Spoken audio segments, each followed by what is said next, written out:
أعوذ بالله من الشيطان الرجيم. بسم الله الرحمن الرحيم. السلام علیکم ورحمۃ اللہ وبرکاتہ۔ سورۃ الاعراف آیت نمبر 127 سے 129۔ ان الحمد للہ والصلاة والسلام علی رسول اللہ اما بعد۔ اعوذ باللہ السمیع العلیم من الشیطان الرجیم من ہمزہ ونفخہ ونفثہ۔ وقال الملأ من قوم فرعون أتذر موسى وقومه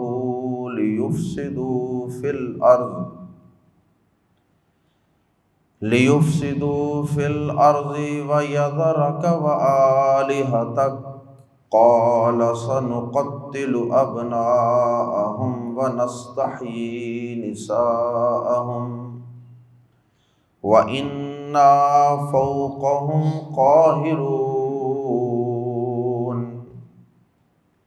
قَالَ مُوسَىٰ لِقَوْمِهِ اسْتَعِينُوا بِاللَّهِ وَاصْبِرُوا إِنَّ الْأَرْضَ لِلَّهِ يُورِثُهَا مَن يَشَاءُ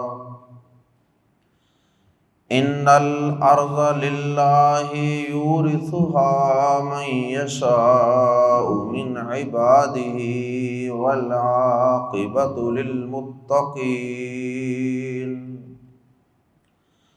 قالوا اوذینا من قبل ان تأتینا ومن بعد ما جئتنا قال عسى ربكم أن يهلك عدوكم ويستخلفكم في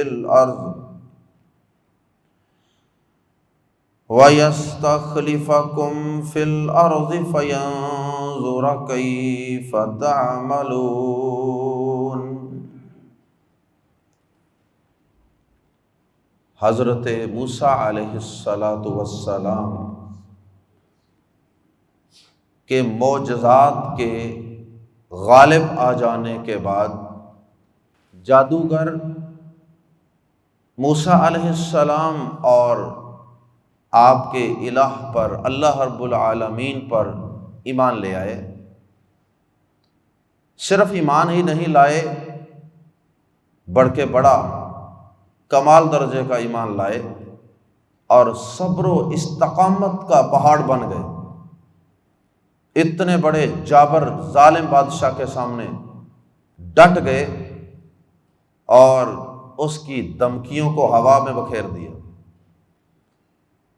اور ان ایمان لانے والے جادوگروں کو جو سابقہ جادوگر تھے، یقیناً ایمان لانے کے ساتھ انہوں نے جادو سے بھی توبہ کر لی، بلکہ قرآن مجید کے الفاظ میں، سورہ طٰہٰ کے الفاظ میں یہ ہے کہ انہوں نے ایمان لاتے وقت اس عزم کا اور اس امید کا اظہار بھی کیا تھا کہ امید ہے کہ ہمارا رب ہمارے گناہوں کو معاف فرما دے گا، اور فرعون تو ہم سے جو زبردستی جادو کا کام لیتا رہا ہے، اللہ ہمیں وہ بھی معاف فرما دے۔ تو یہ سابقہ جادوگر اور موجودہ اہل ایمان یہ جب صبر و استقامت کا پہاڑ بن گئے، موسیٰ علیہ السلام کے معجزہ عصا کو اللہ پاک نے غلبہ عطا فرما دیا۔ اب ساری قوم تو دیکھ رہی تھی، بنی اسرائیل بھی دیکھ رہے تھے، اور آل فرعون قبطی فرعون کو ماننے والے بھی دیکھ رہے تھے۔ اب فرعون کی قوم میں سے چند نوجوان ایسے نکلے جو یہ سارے مناظر دیکھ کر ایمان لانے کا اعلان کر دیتے ہیں۔ اگرچہ ان کی تعداد بہت تھوڑی تھی۔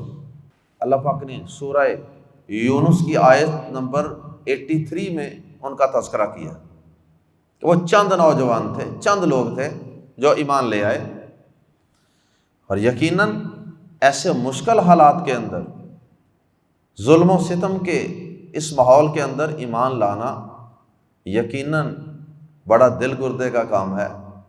اپنی جان کو گویا کہ اللہ کی راہ میں خود کٹنے کے لیے پیش کرنے کے مترادف تھا۔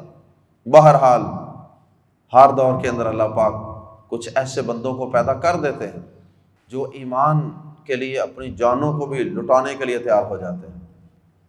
تو جب وہ چند نوجوان بھی ایمان لے آئے، جادوگر بھی ہاتھ سے گئے، تو اب تھوڑا سا فرعون اور اس کے لشکروں کا، اس کے سرداروں کا ظلم و ستم بنی اسرائیل پر کچھ تھم گیا، کچھ کنٹرول ہو گیا، کیونکہ اللہ پاک نے ان کو ایک قسم کی عزت اور غلبہ عطا فرمایا، اور یہ تھوڑے سے اپنے آپ کو اب مضبوط خیال کر رہے تھے۔ مکمل طور پہ فرعون سے آزادی تو نہیں ملی ابھی، لیکن بہرحال کچھ حالات نے تھوڑی سی انگڑائی لی، تھوڑے سے حالات بہتر ہوئے، اور ممکن ہے کہ فرعون کے ظلم و ستم میں بھی کچھ نہ چاہتے ہوئے بھی کمی ہوئی ہو۔ اب سرداروں نے بڑکانا شروع کر دیا، وہی جو اسٹیبلشمنٹ تھی، قال الملأ من قوم فرعون، فرعون کی قوم میں سے وہ جو سردار تھے نا، وہ جو اس کے درباری تھے، وہ اس کے حواری تھے، وہ اس کے مشیر تھے، وزیر تھے، انہوں نے بڑکانا شروع کر دیا، اکسانا شروع کر دیا فرعون کو کہ بھلا یہ بھی کوئی بات ہے، یہ موسیٰ اور اس پہ ایمان لانے والے چند نوجوان، یہ آپ سے قابو نہیں ہوتے، آپ نے ان کو کھلی چھٹی دی ہوئی ہے، یہ فتنہ و فساد پھیلاتے پھریں زمین میں، یہ نہ آپ کو مانتے ہیں، نہ آپ کو رب اعلیٰ مانتے ہیں، اور آپ کے بنائے ہوئے اور مقرر کیے ہوئے معبودوں کو ہی مانتے ہیں۔ تو یہ اس طرح تو یہ زمین کے اندر فتنہ و فساد پھیلا دیں، یہ آپ کی پوری قوم کو برباد کر دیں گے، اور لوگ بھی اسی طرح ایمان لے آئیں گے۔ تو وہ اس چیز کو فتنہ و فساد قرار دے رہے تھے، لوگوں کو توحید سے نکالنا اور ظالم و جابر بادشاہوں کی غلامی سے نجات دلا کر ایک اللہ کی غلامی میں اور ایک اللہ کی بندگی میں دینا، اس تحریک کو، اس کوشش کو وہ فتنہ و فساد قرار دے رہے تھے۔ اور یہ فتنہ و فساد یہ ہر دور میں ظالم اور جابر بادشاہوں کی اپنی مرضی کی من مانی اس کی تشریح ہوتی ہے، جو ان کے من گڑت قسم کے اور بناوٹی قسم کے مذہب اور بناوٹی قسم کی جو ان کی بادشاہت ہوتی ہے، اور انہیں اپنی ایک عزت، سٹیٹس، وقار بنایا ہوتا ہے، اور ان کے بناوٹی نظاموں کو جب خطرہ ہوتا ہے نا، تو جو لوگ خطرہ بنتے ہیں یا خطرہ بننے کی ان کو صرف توقع بھی ہوتی ہے، خدشہ بھی ہوتا ہے، تو یہ ظالم اور جابر بادشاہ جو ہیں ان کو مفسد، فتنہ پرور قرار دیتے، کبھی دہشت گرد قرار دیتے۔ آج کے دور میں بھی یہ اصطلاح موجود ہے دنیا کے اندر، مسلمانوں کو جہاں مارنا ہو، جہاں ان کو کاٹنا ہو، گرانا ہو، جہاں ان پر بمباری کرنی ہو، دہشت گرد کا لیبل لگا دو اور اس کے بعد چڑھائی کر دو، بڑا آسان طریقہ ہے۔ تو فرعون کے سرداروں نے کہا کہ بادشاہ سلامت، آپ ان کو ایسے چھوڑ دیں گے، کھلی چھٹی دے دیں گے، یہ فتنہ و فساد پھیلاتے پھریں؟ اس طرح انہوں نے اس کو اکسایا، اور پھر بادشاہوں نے اپنی رعایا کو اور اپنے وزیروں مشیروں کو بھی تو ساتھ مطمئن رکھنا ہوتا ہے، راضی رکھنا ہوتا ہے۔ اس نے کہا فکر نہ کرو، جس طرح موسیٰ کے دنیا میں آنے سے پہلے میں نے یہ تحریک چلائی تھی کہ بنی اسرائیل کے لڑکوں کو قتل کر دیا جائے گا، تاکہ کوئی ایسا نوجوان جس سے ہمارے نظاموں کو، ہماری سلطنت کو خطرہ ہو، وہ اس زمین پر پیدا ہی نہ ہو سکے۔ جس طرح ہم نے اس وقت تحریک چلائی تھی، وہ تو اللہ پاک کی مرضی تھی نا کہ اللہ پاک نے موسیٰ علیہ السلام کو نہ صرف پیدا کیا بلکہ اس فرعون کے گھر میں پیدا کر کے جوان کروایا، اس کی پرورش بھی کروائی۔ یہ تو اللہ پاک نے اپنی قدرت دکھانی تھی۔ تو جس طرح اس وقت بنی اسرائیل کے نوجوانوں کو، بچوں کو قتل کرنے کی تحریک چلی تھی، یہ تحریک دوبارہ چلاتے ہیں۔ میں اس کا آرڈیننس دوبارہ جاری کر دیتا ہوں، اس کو ایک دفعہ پھر رینیو کر دیتا ہوں کہ بنی اسرائیل کے تمام نوجوانوں کو قتل کر دیا جائے، صرف عورتوں کو زندہ رہنے دیا جائے۔ عورتیں ویسے کمزور ہوتی ہیں، وہ لونڈیاں چھوڑیاں بن جائیں گی، اور اس طرح ان کی غلامی سدا بہر چلتی رہے گی۔ تو جب فرعون نے دوبارہ سے قتل کرنے کی تحریک چلانے کا اعلان کیا، اب ادھر سے بنی اسرائیل بھی تو پریشان ہوئے ہوں گے۔ بنی اسرائیل کی پریشانی اور ان کا موسیٰ علیہ السلام سے شکوہ، انہوں نے کہا کہ اے موسیٰ علیہ السلام، یہ ظلم و ستم فرعون کا کوئی آج کا نہیں ہے، یہ آپ کے یہاں تشریف لانے سے، نبی رسول بننے سے، بلکہ پیدا ہونے سے بھی پہلے کا، یہ ہمارے باپ دادا بڑوں پر اس وقت بھی ظلم کرتے رہے، اور آپ کے پیدا ہونے کے بعد، آپ کے نبی رسول بننے کے بعد بھی ظلم و ستم کے پہاڑ توڑ رہے۔ یہ تو بڑی دیر سے یہ سلسلہ چل رہا ہے، یہ کب ختم ہوگا؟ جیسے ہمارے نبی پاک صلی اللہ علیہ وسلم کو ایک دفعہ مسلمانوں نے پریشان ہو کر مکی زندگی میں کہا تھا نا، اللہ کے نبی، متی نصر اللہ، اللہ کی مدد کب آئے گی؟ اتنے ظلم، اتنا تشدد، ظلم کی انتہا کر دیتے ہیں یہ کافر۔ تو نبی صلی اللہ علیہ وسلم اللہ پاک نے آیات نازل فرما دی تھی، الا ان نصر اللہ قریب، کان کھول کے سن لو، اچھی طرح بات سمجھ لو کہ اللہ کی مدد بس آیا ہی چاہتی، اور بہت جلد اللہ کی مدد آئی، اور کایا ہی پلٹ گئی مسلمانوں کی، اور تھوڑے ہی سالوں کے بعد مسلمان فتح یاب ہو کر اسی مکہ کے اندر فاتحانہ شان سے داخل ہو گئے۔ تو موسیٰ علیہ السلام نے بھی جب قوم کی پریشانی دیکھی، ان کے گلے شکوے دیکھے، تو موسیٰ علیہ السلام نے بھی ان کو واعظ کیا، ان کو درس دیا، ان کو نصیحت فرمائی، اے میری قوم پریشان نہ ہو، استقامت، صبر اور اللہ سے اچھی امید رکھو، اچھا وقت آنے ہی والا ہے۔ اور پھر اللہ پاک تمہیں کیا پتا کہ آج جس سلطنت کا، جس علاقے کا یہ فرعون بادشاہ بنا بیٹھا ہے، اللہ پاک تمہیں اس کے غرق کرنے کے بعد، اس کو دشمن کو تباہ و برباد کرنے کے بعد، اللہ پاک تمہیں یہ خلافت عطا فرما دے۔ تو اس لیے پریشان نہ ہو، صبر و استقامت کا پہاڑ بن جاؤ۔ اور پھر سورہ یونس کی آیت نمبر 85-86 کے اندر اس قوم کی، یعنی بنی اسرائیل کو جب موسیٰ علیہ السلام نے سمجھایا تو پھر انہوں نے دعا بھی کی تھی اللہ پاک سے صبر و استقامت کے لیے۔ انہوں نے دعا کی تھی، ربنا لا تجعلنا فتنۃ للقوم الظالمین، اے اللہ ہمیں ایمان سے ہمارے قدموں کو ڈگمگا کر، یعنی اگر خدا نخواستہ ہم بہک جاتے ہیں اور مرتد ہو جاتے ہیں ظلم و ستم کی وجہ سے، ایمان چھوڑ دیتے ہیں، تو پھر ہم ان ظالموں کے لیے ایک فتنہ اور آزمائش بن جائیں۔ یہ ظالم کیا سوچیں گے جب ایمان والے پیچھے ہٹ جائیں؟ تو پھر جو ایمان والوں کے دشمن ہوتے ہیں، کافر ہوتے ہیں، باغی ہوتے ہیں، وہ کہتے ہیں کہ دیکھو نا کوئی چکر نہیں، یہ تھے ایمان والے، یہ ان کا ایمان تھا، یہ تو دوبارہ پلٹ آئے ہیں۔ لہٰذا اگر کوئی ان میں سے ایمان لانے کا سوچ بھی رہا ہوتا ہے نا، تو وہ بھی واپس پلٹ جاتا ہے کہ یہ جو پکے مومن تھے یہی قائم نہیں رہے تو ہمیں کیا ضرورت ہے۔ اس طرح وہ مرتد ہونے والے، ڈگمگا جانے والے جو اہل ایمان ہوتے ہیں، وہ ہمیشہ ظالموں، کافروں، باغیوں کے لیے فتنہ بن جاتے ہیں۔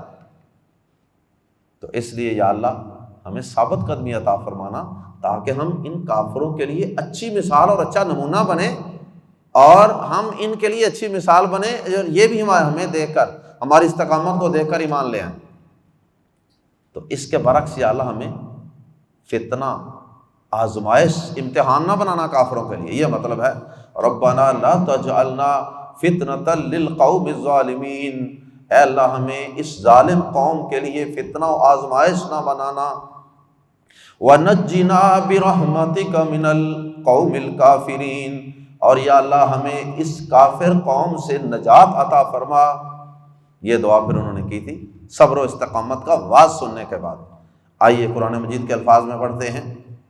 وقال الملأ، آیت نمبر 127، وقال الملأ، اور کہا سرداروں نے، من قوم فرعون، فرعون کی قوم سے، قوم فرعون کے سرداروں نے کہا، یا فرعون کی قوم میں سے سرداروں نے کہا، یا فرعون کی قوم کے سرداروں نے کہا۔ اور فرعون کی قوم کے سرداروں نے کہا، کیا تذرو، تو چھوڑے رکھے گا؟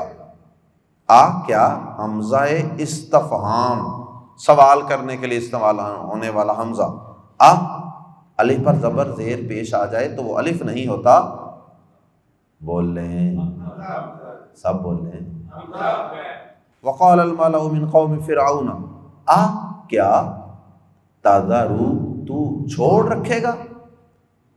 تذرو تو چھوڑ رکھے گا، یذرو وہ چھوڑ رکھے گا، آذرو نذرو چھوڑ، تذرو کیا تو چھوڑے رکھے گا موسیٰ کو، وقومہ اور اس کی قوم کو علیہ السلام، لی تاکہ، یفسدو وہ فساد پھیلائیں، یفسدو وہ فساد پھیلائیں، فی الارض زمین میں، یفسدو کی یا وہ کا معنی دے رہی ہے، فساد وہ کس کو قرار دے رہے ہیں؟ یہ میں واضح کر چکا ہوں، حالانکہ سب سے بڑے زمین پر فسادی اس وقت وہ خود تھے، جس طرح اللہ پاک نے سورۃ البقرہ میں آیت نمبر 12 میں فرمایا نا، وہ کہتے تھے نا، صحابہ کرام کو کہتے تھے یہ فساد پھیلاتے ہیں، تو اللہ پاک نے فرمایا تھا الا انہم هم المفسدون ولکن لا یشعرون، یہ فسادی تو خود ہیں، یہ منافق خود فسادی ہیں، لیکن انہیں شعور ہی نہیں ہے فساد ہوتا کیا ہے، اصلاح کیا ہے، فساد کیا ہے، امن کیا ہے اور بد امنی کیا ہے، یہ اس کو جانتے ہی نہیں ہیں۔ وَيَذَرَ، اور وہ چھوڑ دیں کا تجھے چھوڑ دیں، یعنی تجھے یہ رب اعلیٰ نہ مانے تو چھوڑ ہی دیا نا پھر انہوں نے، کیا ہم نہیں مانتے تجھے رب، وَيَذَرَ کا، اور وہ تجھے چھوڑ دیں، وَيَذَرَ کا، اور وہ تجھے چھوڑ دیں موسیٰ علیہ السلام، وَآلِہَتَ کا، وَآلِہَتَ جمع ہے الہ کی، کس کی جمع ہے؟ آلہتن کس کی جمع ہے؟ وآلہت، اور الہوں کو، معبودوں کو، کا تیرے۔ اب یہ اس کے معبود جو ہیں یہ کون سے تھے، اس کی اہل علم نے کئی طریقوں سے تفسیر کی ہے۔ ایک تو یہ کہتے ہیں کہ یہ جو فرعون تھا نا، اگرچہ یہ اپنے آپ کو بھی رب کہلواتا تھا، لیکن یہ خود بھی اس نے کوئی الہ بنا رکھے تھے۔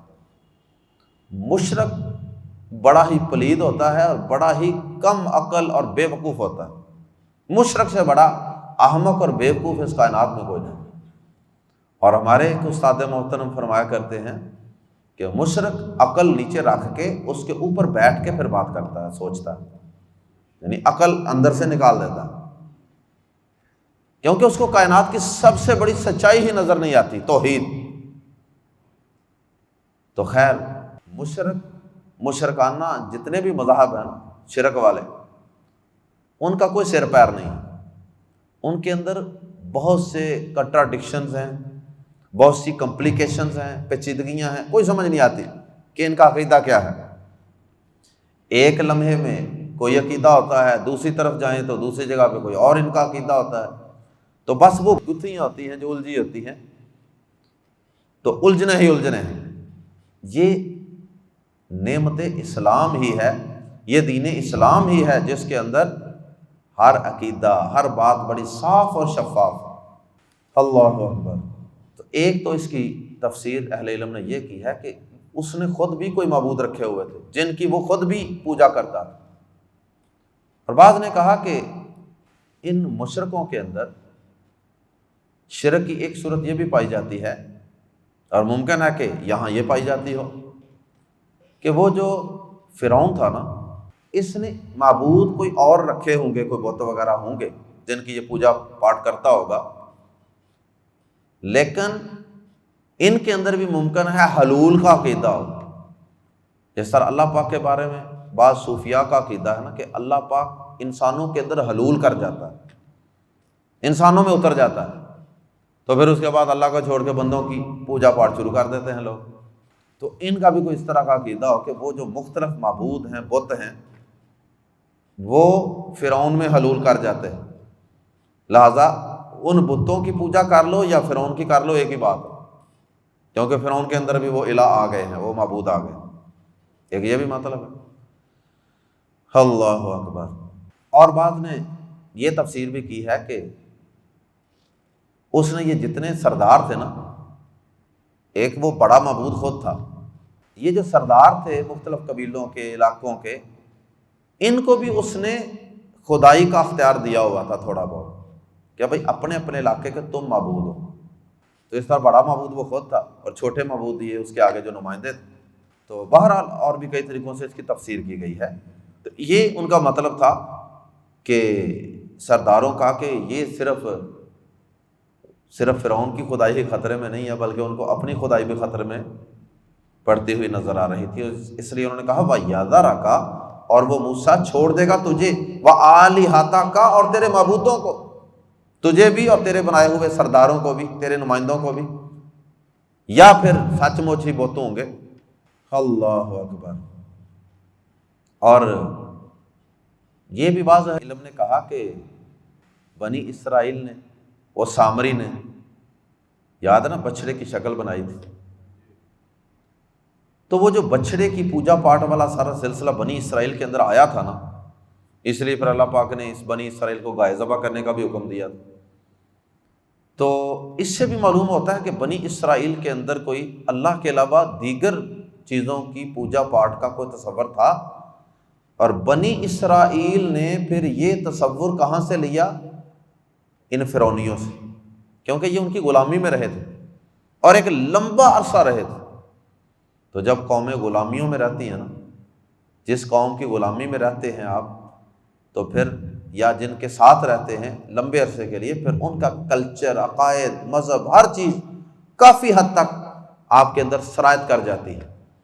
جیسا کہ ہم لمبے عرصے کے لیے ہندوؤں کے ساتھ رہے ہیں اور آج تک وہ ہندوؤں کے رسم و رواج ہماری جان نہیں چھوڑ رہے. غمی ہو، خوشی ہو، کوئی موقع ہو، کسی نہ کسی انداز سے توہم پرستی ہو، وہ ہندوؤں والی چیزیں ذہن سے نہیں جا رہی. وَيَذَرَكَ، اور وہ چھوڑ دے تجھے، وَآلِهَتَكَ، اور تیرے الہوں کو. قال، اس نے کہا، سَنُقَتِّلُ، ان کے اکسانے پر وہ تیار ہو گیا اور ان کو مطمئن کرنے کے لیے اس نے بیان جاری کر دیا. قال، اس نے کہا، سین زبر سا ان قریب. اور یہ سین زبر سا جب لگتا ہے نا فعل مضارع کے ساتھ، ایک تو ترجمہ مستقبل میں کرتے ہیں، فیوچر میں، دوسرا اس کی وجہ سے ویسے ضرور کا معنی بھی پیدا ہو جاتا ہے.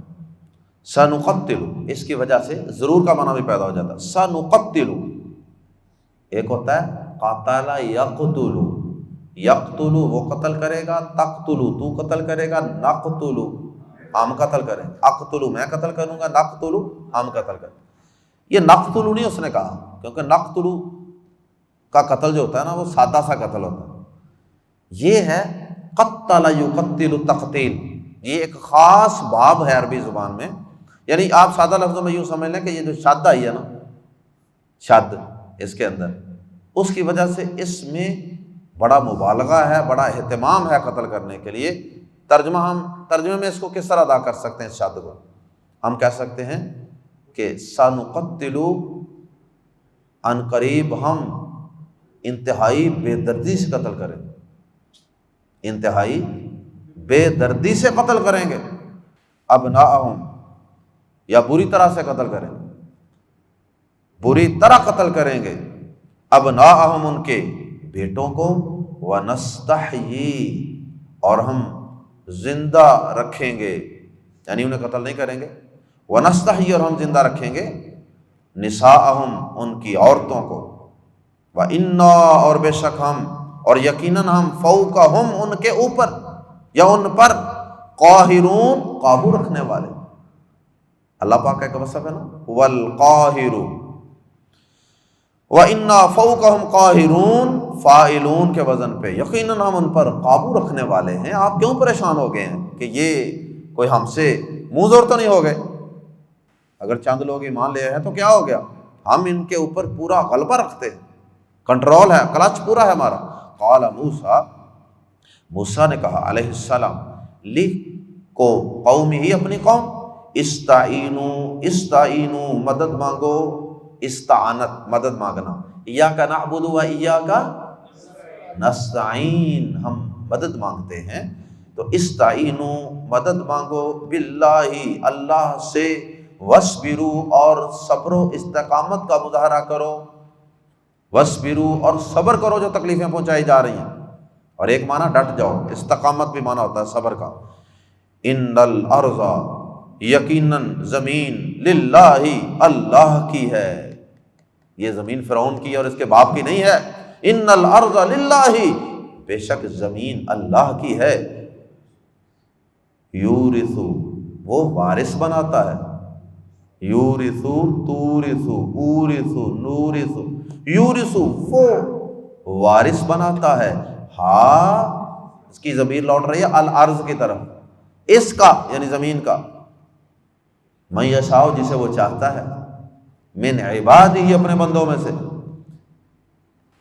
صبر و استقامت کا مظاہرہ کرو، اللہ سے مدد مانگو، اچھے وقت کا انتظار کرو. رہی یہ بات کہ اللہ نے ان ظالموں جابروں کو کیوں اقتدار دیا ہو، تو اس کا جواب دے رہے ہیں موسیٰ علیہ السلام. ان کا مائنڈ کلیئر کر رہے ہیں، سوچ کنفیوژن دور کر رہے ہیں کہ یہ جو اقتدار ہے نا، زمین کا مالک اللہ ہے. اب اس کی حکمتیں وہی بہتر جانتا ہے، وہ جس کو چاہتا ہے اقتدار عطا کرتا ہے. یہ اس کے کسی پر راضی ہونے کی دلیل نہیں ہوتی، یہ تو امتحان ہوتا ہے جیسا کہ آگے آ رہا ہے. والعاقبۃ اصل چیز یہ ہے، والعاقبۃ اور اچھا انجام، للمتقین متقی لوگوں کے لیے ہے، پرہیزگاروں کے لیے ہے. اللہم اجعلنا. اچھا انجام یعنی آخرت، اصل چیز وہ ہے، وہ ہر ایرے وغیرہ کو نہیں ملنی. دنیا کے اندر تو اللہ پاک جس کو چاہے جو مرضی عطا کر دے، جس سے چاہے جو چاہے چھین لے، یہ امتحان کے طریقے. اور اگر اللہ پاک دنیا کے اندر بھی نماز پڑھنے والوں کو نوازتا، دین پڑھنے والوں کو نوازتا، قرآن کلاس پڑھنے کے لیے آنے والوں کو اگر اللہ پاک زیادہ نوازتا تو ہمارے لیے مشکل بن جانی تھی. یہاں یہ حال بھر جاتا اور ہمارے پاس جگہ ختم ہو جاتی. لوگ کہتے کہ بھائی قرآن کلاس پڑھ کے آئے نا تو پھر اس دن دیہڑی ڈبل لگتی ہے. تو اللہ پاک نے یہ سلسلہ نہیں رکھا، امتحان رکھا ہے تاکہ اپنی سوچ سمجھ کے ساتھ جس بندے نے قرآن پڑھنا ہے وہ پڑھے، اللہ پر یقین رکھتے ہوئے، اللہ پر ایمان رکھتے ہوئے، اس کے وعدوں پر. اور اگر جنہوں نے فجر کی نماز نہ پڑھی ہو اور وہ کام پہ چلے جائیں، اگر ان کو ایذا ہو جاتا تو پھر کو فجر کی نماز چھوڑتا. بول رہے ہیں پھر کس نے چھوڑ دی؟ ایک اور بات کہہ دوں اگر داڑھی مونڈنے سے تکلیف ہوتی بندے کو بال کاٹنے سے، تو پھر کوئی یہ کام کرتا؟ کسی نے بھی نہیں کرنا. انگلی کاٹنے سے تکلیف ہوتی ہے نا، کاٹنے سے، کان کاٹنے سے تکلیف ہوتی ہے.